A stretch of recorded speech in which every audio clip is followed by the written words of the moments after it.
Welcome to America's Heroes Group. Welcome back to America's Heroes Group with our roundtable with our sponsor and partner, RHF Ninja Warrior Competition. Today is Saturday, February 4th, 2023. February is Black History and American Heart Month. Our host is Cliff Kelley. I'm Sean Claiborne, the co-host. Our executive producer is Glenda Smith, and our digital media producer is Ivan Ortega of Scouts Honor Productions. And we have a partner on the line, Mr. Darren Jeffrey. He's a founding board member of RHF and also the original course creator builder for the TV show you may know, American Ninja Warrior on NBC. He has a panelist with us, two panelists, matter of fact. Juergens, former U.S. Aviator, wife, mother, RHF co-family founder, and former exec director of the RHF. And Richard Juergens, might be a familiar last name, retired U.S. Army colonel and aviator. He was a commander of a company, battalion, and brigade level. A company commander, brigade commander, and a brigade and a battalion commander. He is a husband, father, and RHF co-founder, former RHF president, and current RHF board member. And we're going to talk about military families. How are you guys doing today? We're doing awesome. Yes, we are. You definitely got the family here. You got a husband and wife on the line. Probably the first time we did that on the show. Absolutely, guys. Hey, this is Darren. It's great to be back, and I just am honored to have Rich and Diana able to join us today. I'll just give you a quick little snapshot. When I first met them, we were at the beginning stages of RHF, and the thing that struck me the most was that this is an amazing husband and wife duo because they were so able to fit the new scope of work and the additional bandwidth required for RHF to come into the world, and for them to be actively able to support it on top of supporting their careers and their families and how they've done things over the years is just, that's why I wanted them to sit on the show. I think they're going to be an inspiration to everybody that's listening. So thank you, Diana. Thank you, Rich. Thank you both thanks for having us. It's a privilege. Yes. So our pleasure's all ours. So tell us a little bit about yourselves, Diana and Rich. So you get your names mixed up. I'm stuck on Juergens. I wanted to say your last name, but I got to say your first name. So Diana and Rich, tell us about yourselves. So how did you guys? First of all, what did you guys do career-wise before you guys met? Well, this is great. I was one of those young boys that just, I felt like I was born to be a soldier. So a lot of my life leading up to college and my preparation to enter the Army was all about that. And so the storyteller in the family, the great storyteller in the family is my wife. So I will tell you, it was really in the spring of 1985 when I was just getting ready to graduate from college and head off to my first bit of training, that I met this beautiful young lady that I now, my goodness, 37 years ago, or 37 years later, get to say is my bride of 37 years. So I'd like to turn it over to her because she is truly a great storyteller. So Diana, tell us how you guys met. Women always have the better stories. So tell me what happened. Okay. Well, we actually were at, so both of us went to college, went through the ROTC program within our universities, two separate states, and ended up at the George Marshall Conference at Virginia Military, VMI, in Virginia, as Rich said, the spring of 1985. And we literally sat next to each other in this huge arena. And it was incredible that we met right there, never knowing we were going to be married. But we were both heading off to Fort Rucker, Alabama that June for our initial training, which was flight school, aviation in helicopters. And so that was our initial introduction to one another. And then again, 2 months later, we end up at Fort Rucker, Alabama in the same platoon, same squad, standing side by side. And we trained together for 3 months in our initial basic course into aviation. And so that's where our journey began. Wow. And you guys have the job that I always wanted, aviation. I always wanted to be a Black Hawk helicopter, but didn't make it. Didn't get a slot. Okay. Well, you're doing something else more important. That's what you're doing. Trying to.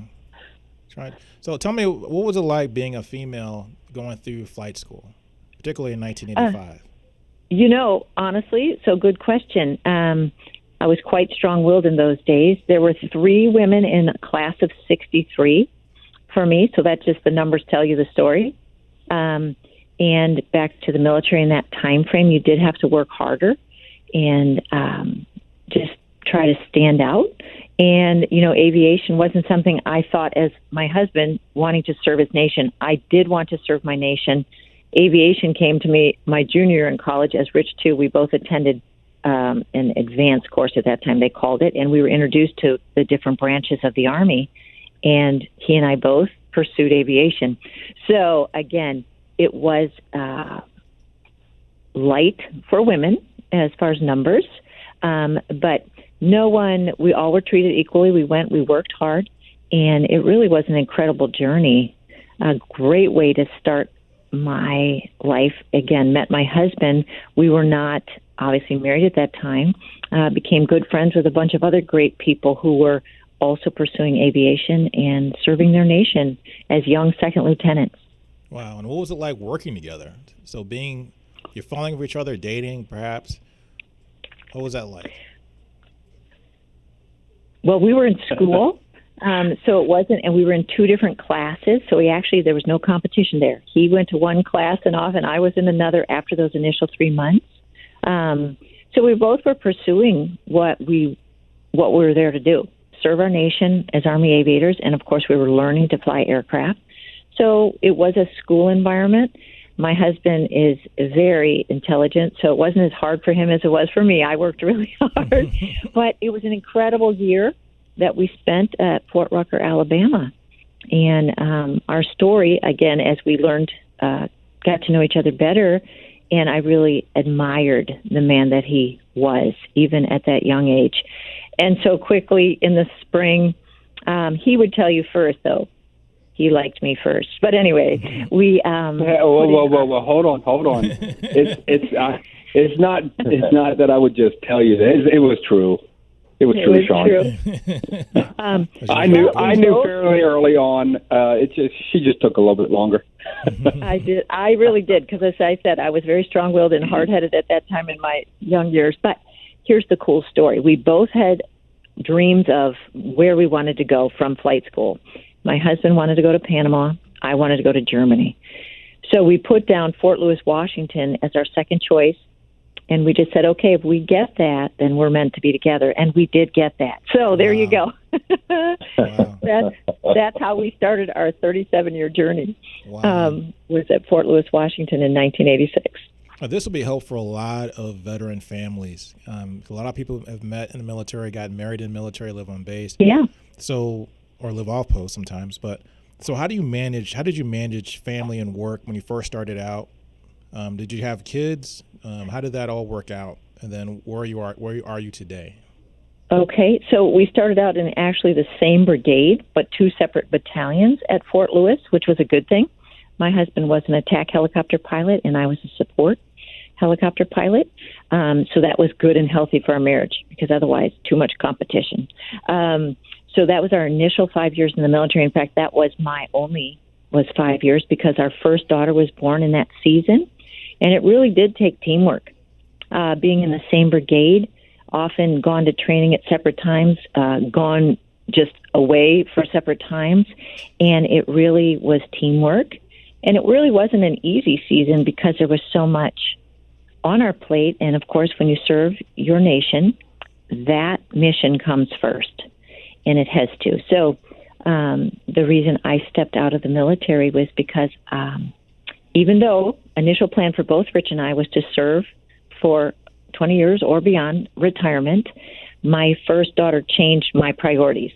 And it was very hard to juggle. So, Sean, I would say we did work together well, and we made it through those 5 years, but it helped me refocus a little bit to be able to step out of the military and then know how to support my soldier and take care of my family, and yet use all that I learned in the military still to serve the military family. So it's just a little bit of a refocus for me. Rich continued on, and Rich, you can tell the rest of your story, but that is how it all began. Yeah, and Sean, I think what what isn't was pretty important in those 37 years. We had 8 children altogether. 8 daughters to be exact, and yeah. Full house. Yeah, it was a full house, and it's a house that moved. We moved 14 times in that time period. So probably not a typical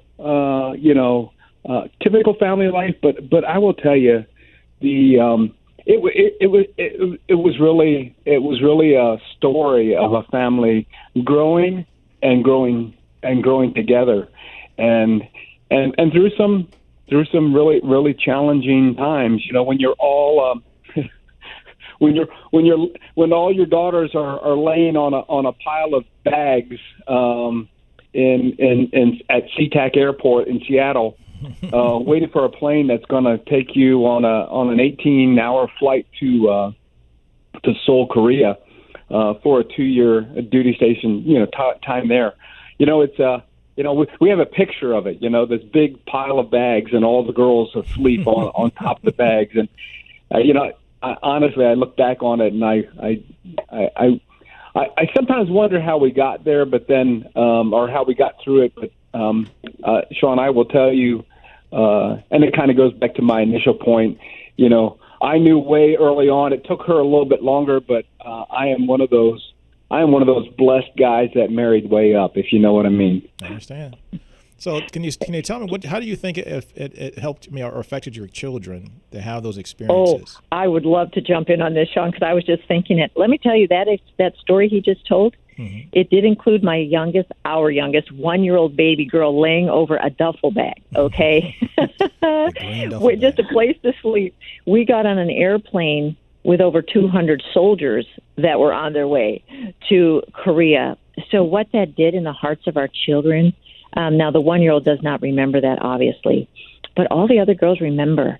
And here's the key, and here's the cool piece of this military life. You raise military families. Mm-hmm. So currently we have 4 of our 8 serving their nation in some capacity. Our oldest is still on active duty. Our second was an Army nurse, stepped away, married her soldier. So now she's supporting. He now switched branches, but he's still in the military. She's supporting him. Our third daughter married a soldier here at Fort Bragg, and she's supporting her soldier who's serving in Kansas. Wow. Our sixth daughter married an airman. Took a little bit to get him in the door because he was in Army. But truly, you raise military families when you serve your nation. And all of our daughters have a heart for the military. Wow. All of our daughters have been involved at RHF. All of them have supported, volunteered, been in it since the beginning like we have, because they know the reason why it matters. Wow. Because they've been those kids who need that kind of support and that connection.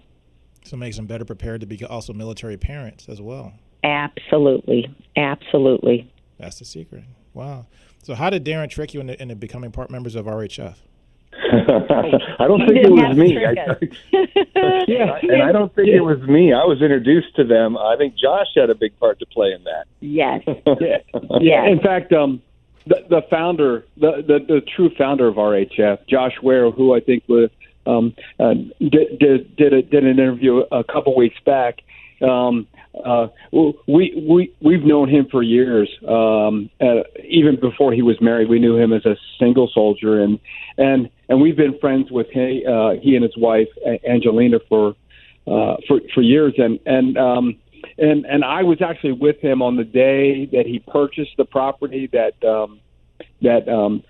Rick's Place, which is our place for the foundation where we have our events and host soldiers and their families.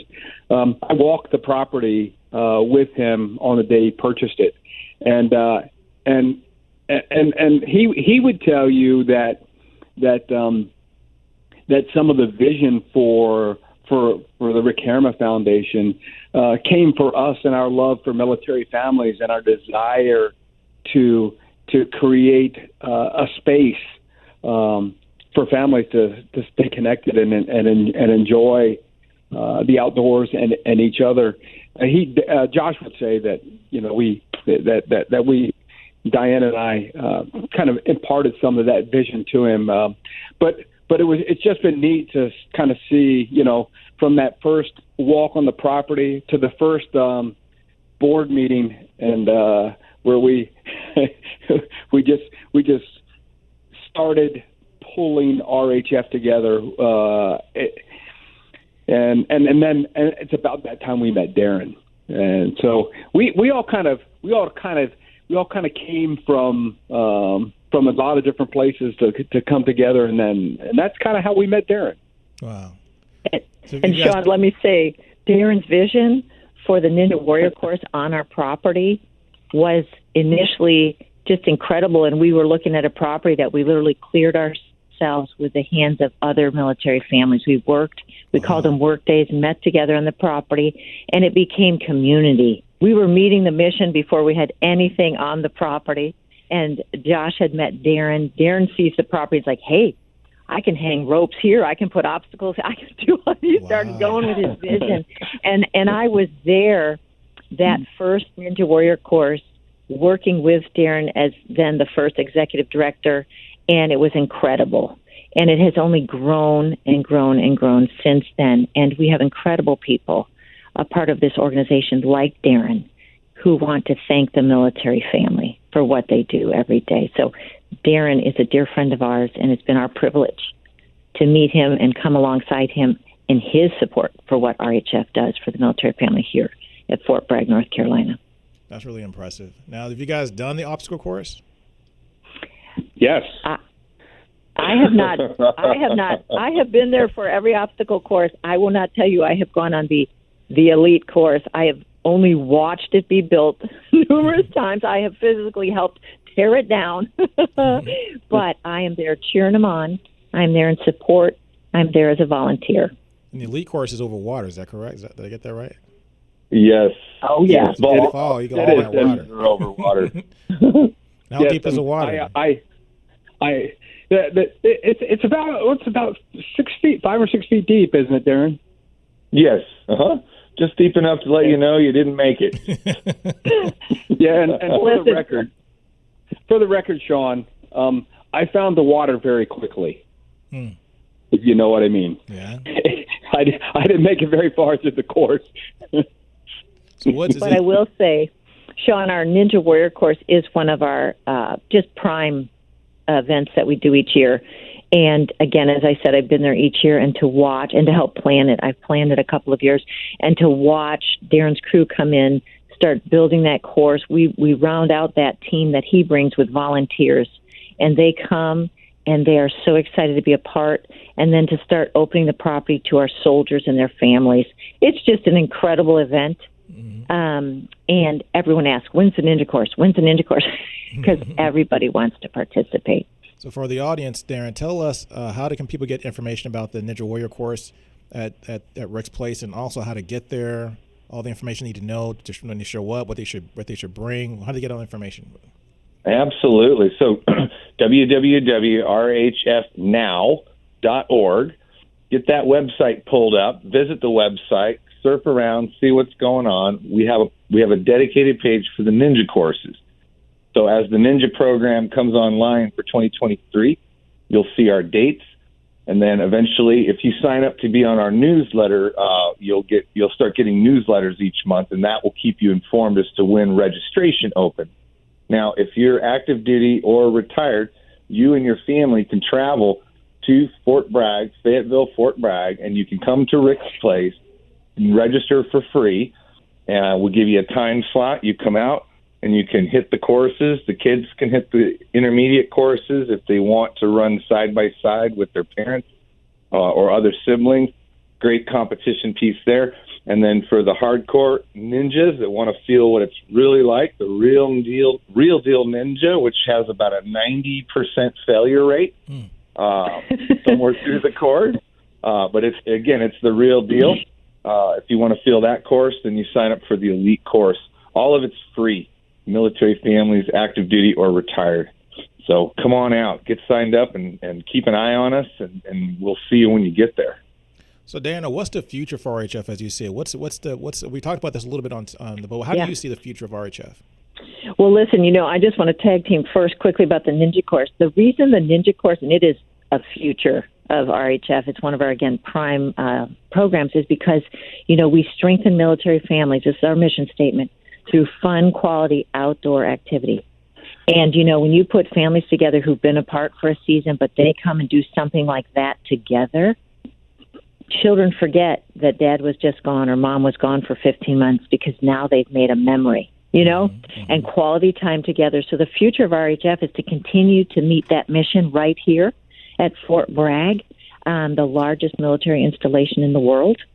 And then we are still pursuing our vision to expand the Rick Herma Foundation to other locations, because the truth is every military family deserves a Rick's place close to them. Yeah, Sean, and if I may add, the good thing about having a group of military folks is, we have a very disciplined and deliberate approach, and we are, and our goal is to expand, but we want to expand the right way. We are a nonprofit. RHF exists because of the gifts and donations we receive from people who believe in what we're doing. But we have a real responsibility to steward that well. So, and we're still relatively new as a nonprofit. So we want to make sure that we still have a few things to do here at Fort Bragg, in the Fort Bragg area. We want to make sure that we do it right, that we've learned all the lessons that we needed to learn about how we built here, so that when we go to expand, we do that well, and that we're good stewards of the resources that people give to us. I mean, I see a vision one day where I see a Rick's Place or something similar to a Rick's Place outside of every military base in the country. I think that would be awesome, because there's no shortage of people and families that need this. And that's absolutely right. I mean, it's just fun. We talk about all kinds of different programs and things like that, but having something that's out there that you can have fun with. Yeah. That's what. And again, Sean, fun connects families. It just does. They start laughing. They forget that they've been apart. They forget that it's been a long duty week and dad hasn't been at the dinner table or mom all week. And they show up at RHF, outdoor fun, and it changes everything for them. So we got about 4 minutes left. So can you tell us words of wisdom? So in military families that are developing now in the military, what advice would you give them to help them be successful? What are some of the challenges you ran into as a military couple? Well, I will tell you one challenge, and this is why Rick's Place is it's just so passionate in my heart to make this thing go and happen, and why we're involved. But when we first got to Fort Bragg in 2005, we came from Korea. So you heard our story going. We had just come from Korea, and I was pregnant with my 8th daughter coming home. We were here on the ground 3 weeks, and my husband deployed to Afghanistan. So I did have my daughter, and he left 2 weeks later. So Rick's Place, having a place like that to go, the importance of it for families, supporting families, being there for families. Again, I can't say what we're doing. Richie, what would you say? Yeah, I would say,